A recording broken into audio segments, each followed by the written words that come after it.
জয় নিতাই, জয় শ্রী রাধেশ্যাম। আজ আমরা নবম অধ্যায়ের 21 নম্বর শ্লোক থেকে শ্রবণ করছি। পুণ্য শেষ হইলে বিদৃশ্য ব্যক্তি সুখ ভোগ ও শেষ হয়। এভাবে সকামী ব্যক্তি বারবার সংসারে জন্মগ্রহণ করে আর মারা যায়।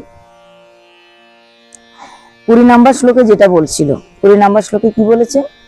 যে সোমরস পান করার জন্য ব্যক্তি যজ্ঞ করে, স্বর্গে যায়, স্বর্গসুখ ভোগ করে, ইন্দ্রের সঙ্গে থেকে সেই দেবতার যে ভোগ্য দ্রব্য সেটা লাভ করে, কেননা সে কর্মকাণ্ডের মাধ্যমে পুণ্য অর্জন করে তারপর সেটা ভোগ করে। তো কিন্তু ভগবান 21 নম্বর শ্লোকে গিয়ে বলছেন যে পুণ্য অর্জন করার ফলে তো সেই ইন্দ্র সমসুখ ভোগ করে বা ইন্দ্রের সে স্বর্গধামে গিয়ে পুণ্য ভোগ করে, কিন্তু যখন পুণ্য শেষ হবে সেই সুখভোগও শেষ হবে। পুণ্য শেষ হয়ে গেলে সুখভোগ শেষ হয়ে আবার সে পৃথিবীতে আসবে। এদেরকে সকামী ব্যক্তি বলা হয়েছে। এরা কোনো কিছু পাওয়ার জন্য এই কর্মকাণ্ডগুলো করছে। তাই এরকম ব্যক্তি বারবার পৃথিবীতে আসে, বারবার তারা জন্মগ্রহণ করে, বারবার তারা মারা যায়। যে ব্যক্তি এক মনে আমার ভজনা করে, আমি তাহার যোগক্ষেম বহন করে থাকি। এক মনে এক প্রাণে যে ব্যক্তি ভগবানের ভজন সাধন করে, ভগবান বলছেন আমি তার যোগক্ষেম বহন করি, অর্থাৎ তার ভরণ পোষণ যাবতীয় সংসারের দরকারি যে সমস্ত বস্তু যা তার জীবন চলার পক্ষে অত্যন্ত প্রয়োজন, সে সমস্ত সব কিছু ভগবান তাকে দিয়ে থাকেন। অর্থাৎ ভগবান ভক্তের বোঝা বহন করেন। ভক্তের কি প্রয়োজন, ভক্ত কি করবে না করবে সবকিছু চিন্তা থাকে ভগবানের।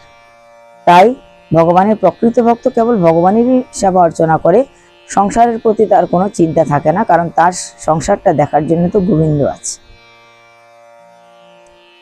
হে অর্জুন, যে ব্যক্তি ভক্তির সহিত অন্য দেবতার পূজা করে, সেই ব্যক্তিও বিধিহীন ভাবে আমারই ভজনা করে।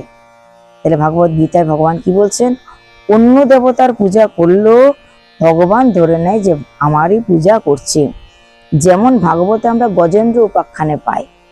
ভাগবতে যখন গজেন্দ্র উপাখ্যান পাঠ করা হয় তখন আপনারা দেখবেন যে বিভিন্ন দেবতার পূজা করেছে বা বিভিন্ন দেবতাকে ডেকেছে গজেন্দ্র, যে কখনো কার্তিক, কখনো গণেশ, কখনো শিব, কখনো দুর্গা, কখনো অন্যান্য দেবতাকে ডেকেছে। কিন্তু সবার শেষে গিয়ে যখন দেখছে কেউ সাহায্য করতে আসছে না, তখন গোবিন্দের শরণাপন্ন হয়। আর ভগবান তখন বলছেন এই কথা ভাগবতে, যে এতক্ষণ ধরে গজেন্দ্র যত যত দেবতার ভজন সাধন করেছে, যত যত দেবতাকে ডেকেছে, মানুষ সমস্ত দেবতার ভিতরে আমি আছি। তা ভগবান বলছেন মানুষে আমাকেই ডেকেছে, অতএব যখন আমার শরণে এসছে আমার অত্যন্ত দ্রুততার সঙ্গে সেখানে যাওয়া উচিত। তাই গরুরের পিঠে চড়ে ভগবান তৎক্ষণাৎ সেখানে আসার চেষ্টা করছিলেন। গরুর যখন আসছে মধ্য পথে ভগবান বলছেন, গরুর আজকে তোমার চলার গতি যেন ধিমি হয়ে গেছে, তুমিও যেন আজকে ধীরে চলছো, আর আমার ভক্তের কাছে তো অতি দ্রুত পৌঁছাতে হবে। তাই গরুরকেও ত্যাগ করে দিলেন, সঙ্গে সঙ্গে এসে তিনি জলে আবির্ভূত হয়ে গেলেন। কত তাড়াতাড়ি তিনি ভক্তের কাছে পৌঁছাতে চাইছেন। গজেন্দ্র উপাখ্যানে যেটা বলেছে সেটাই এখানে বলছে, যে এক মনে ভগবানের যদি ভজন করে তো ভগবান কি করে? সমস্ত কামনা বাসনা পূর্ণ করে। যদি ভগবানেরই আশ্রয়ে থেকে ভগবানের সেবা অর্চনা করতে থাকে কোনো ব্যক্তি, তবে তার যোগক্ষেম যাবতীয় সব দায়িত্ব ভগবান নিজে গ্রহণ করেন। আমি সর্বযজ্ঞের ভোক্তা ও কর্মের ফলদাতা। তাহলে যে কোনো কর্ম, শুভ কর্ম আমরা করব, ফল কে দেবে? ভগবান। কিন্তু খারাপ কাজ করলেও ফল ভগবান দেবেন। মূর্খ ব্যক্তি তাহা না জানিয়া বারবার সংসারে ঘুরিয়া থাকে। তাহলে মূর্খ ব্যক্তি যারা, তারা বারবার সংসারে ঘুরফের করে থাকে। মূর্খ ব্যক্তিরা সংসারে বারবার আসে। অন্য দেবতাকে পূজা করিয়া স্বর্গ পাওয়া যায়, শ্রাদ্ধ করিয়া পিতৃলোকে যাওয়া যায়, ভূতগণের পূজা করিয়া ভূলোক পাওয়া যায়, কিন্তু আমার ভক্ত আমাকে পায়। এখানে কোন কোন দেবতার কিভাবে পূজা করলে কোন লোকে গতি হয় সেটা বলছে। যদি আমরা আমাদের পূর্বপুরুষদের জন্য শ্রাদ্ধ আদি ক্রিয়া করে খুব ওদেরকে সন্তুষ্ট করে তবে আমরা কোথায় যাব? শ্রাদ্ধ করিয়া পিতৃলোক পাওয়া যায়। যদি আমরা শ্রাদ্ধ করি ভক্তি সঙ্গে, ভক্তি শ্রদ্ধা সহকারে, তবে পিতৃলোকে গতি হবে। দেবতার অর্চনা করলে স্বর্গলোকে গতি হবে, ভূতগণের পূজা অর্চনা করে ভূলোক অর্থাৎ পৃথিবীতে আবার জন্মগ্রহণ হবে। কিন্তু ভগবানের যে প্রকৃত ভক্ত সে আর জন্মগ্রহণ করতে হবে না, সে তো পরম ধাম গোবিন্দের ধামে পৌঁছে যাবেন। পত্র পুষ্প ফল জল ভক্তির সহিত আমাকে অর্পণ করিলে আমি সেই ভক্তের সকল গ্রহণ করিয়া থাকি। ভক্তি শ্রদ্ধার সহিত আমাকে কেউ পুষ্প পত্র, পত্র মানে তুলসী পাতা, যদি কেউ অর্পণ করে, পুষ্প যে কোনো সুন্দর ফুল, বাসি ফুল নয়, টাটকা তাজা সুবাসিত ফুল, ফল মানে এখানে কোনো কোনো ব্যক্তি বর্ণনা করতে বলেন আমাদের কর্মের ফল। আমাদের কর্মের ফল যদি আমরা অর্পণ করি, ফুল বলতে আবার বলছে আমাদের সুমন, ফুল মানে আমাদের সুমন, খারাপ মন নয়, মন তো একটাই কিন্তু সেটা সুমন বলছি, ভালো মন, মনরূপী পুষ্প যদি আমরা অর্পণ করি, কর্মফল যদি অর্পণ করি, জল মানে আমাদের চোখের দুফোঁটা জল যদি অর্পণ করি, তবে ভক্তির সহিত অর্পণ করলে ভগবান সেগুলা গ্রহণ করেন। আর সেগুলা গ্রহণ করে ভগবান তৃপ্তি অনুভব করেন, সুখ অনুভব করেন, তাই তিনি আমাদেরকেও সুখ প্রদান করেন। হে অর্জুন, তপস্যা, কর্ম, হোম, খাদ্য, দান সমস্তই আমাকে অর্পণ করো। অর্জুনকে ভগবান বলছেন তুমি যে তপস্যা করছো, ভগবানকে ডাকছো, সেটা আমাকে দান করো।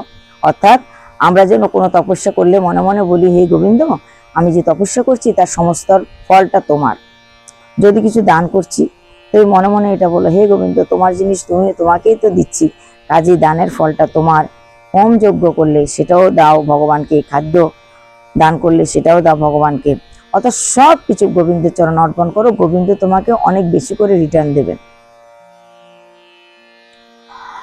তো সবকিছু আমাকে অর্পণ করো, তাহাতে তুমি শুভাশুভ কর্মফল হইতে মুক্ত হইবে এবং সন্ন্যাস যোগের দ্বারা আমাকে পাইবে। তাহলে কি বলছে, যদি আমাদের শুভ অশুভ সব কিছু ভগবানের চরণ অর্পণ করে দিই, তাহলে কর্মবন্ধন থেকে আমরা মুক্তি লাভ করব।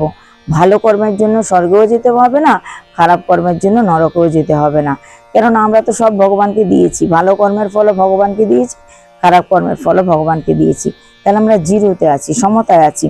কাজে ভগবান তখন আমাদেরকে সাকেত ধামে বলুন, বৈকুণ্ঠ ধাম বলুন বা গোলক বৃন্দাবন বলুন, যে কোনো স্থানে আমাদেরকে নিয়ে যাবেন এবং সুখী করবেন। তাই এখানে বলছে অর্জুনকে, তপস্যা, কর্ম, হোম, খাদ্য, দান সমস্ত কিছু আমাকে অর্পণ করো, তাহাতে তুমি শুভাশুভ কর্ম হইতে মুক্ত হইবে এবং সন্ন্যাস যোগের দ্বারা আমাকে পাইবে। সন্ন্যাস যোগ অবলম্বন করে ভগবানকে আমরা পেয়ে যাব। আমার কাছে প্রিয় অপ্রিয় নাই, আমার কাছে সকলেই সমান, যে আমার ভজনা করে আমি তাহার এবং সে আমার। ভগবান সবাইকে সমান জানেন, সবাই একই রকম, কিন্তু সবাইকে সমান জানলেও যে ভগবানের অর্চনা করবে, আরাধনা করে ভগবানের কাছে যেতে চাইবে, তাকে তো ভগবান বেশি ভালোবাসবে। দুষ্ট ব্যক্তিও যদি এক মনে আমার পূজা করে, তবে তাহার কর্মনিষ্ঠা সাধু হয় এবং সেই দুষ্ট ব্যক্তিও সজ্জন বলিয়া পরিগণিত হয়। যদি কোনো চোর ডাকাতও ভগবানের উপাসনা করে, একনিষ্ঠ মনে পূজা অর্চনা করে, তবে সেও বলছে সাধুতে পরিণত হয়, সেও কোনোদিন ভগবানের সান্নিধ্য লাভ করে, সমাজে সেও সম্মান পায়। যে ধর্মপ্রাণ হইয়া চিরদিন, সে ধর্মপ্রাণ হইয়া চিরদিন সুখে থাকে। চোর হলেও ভক্তি শ্রদ্ধার সহিত ভগবানের পূজা করলে সে ধর্ম প্রাণ হয়ে যাবে এবং চিরদিন সুখে থাকবে। হে অর্জুন, আমার ভক্ত কখনোই নাশ প্রাপ্ত হয় না, ভগবানের ভক্ত কোনো দিনও নষ্ট হয়ে যায় না, ভগবান তাকে রক্ষা করবেনই। শূদ্র, বৈশ্য, নারী, এমনকি হীন জাতির লোকও আমার ভজনা করিয়া শ্রেষ্ঠ গতি লাভ করেন। অর্থাৎ যে কোনো জাতি, ব্রাহ্মণ শুধু যে ভগবানকে পাবে তা নয়, বৈশ্য, শূদ্র, নারী, যে কোনো ব্যক্তি হীন জাতিতে জন্ম হয়েও যদি ভগবানের ভজনা করে, তবে সে অবশ্যই পরম গতি তো লাভ করবে, ভগবানকেও দর্শন করবে। ব্রাহ্মণ, ক্ষত্রিয় ও সজ্জন ব্যক্তি আমাকে পাইবে। তাহলে কি বলছে, ব্রাহ্মণ যারা তারা ভগবানকে পাবে, কিন্তু ভজন করলে, ভজন না করলে ব্রাহ্মণও পাবে না, ভজন করতে হবে। ক্ষত্রিয় ভজন করতে হবে, শুধু যুদ্ধ করলে হবে না, ভগবানের ভজন করতে হবে, তবেই না পাবে। আর সজ্জন ব্যক্তি, অন্যান্য জাতির যে কোনো সাধু ব্যক্তি ভগবানকে পাবে। হে অর্জুন, তুমি ভক্তির সহিত আমাকে নমস্কার করো, তুমি নিশ্চয় আমাকে পাইবে। তাহলে নবম অধ্যায়ে ভগবান বলে দিচ্ছেন, অর্জুন তুমি অবশ্যই আমাকে পাইবে। যখন অর্জুন প্রণাম করলেন ভক্তির সহিত।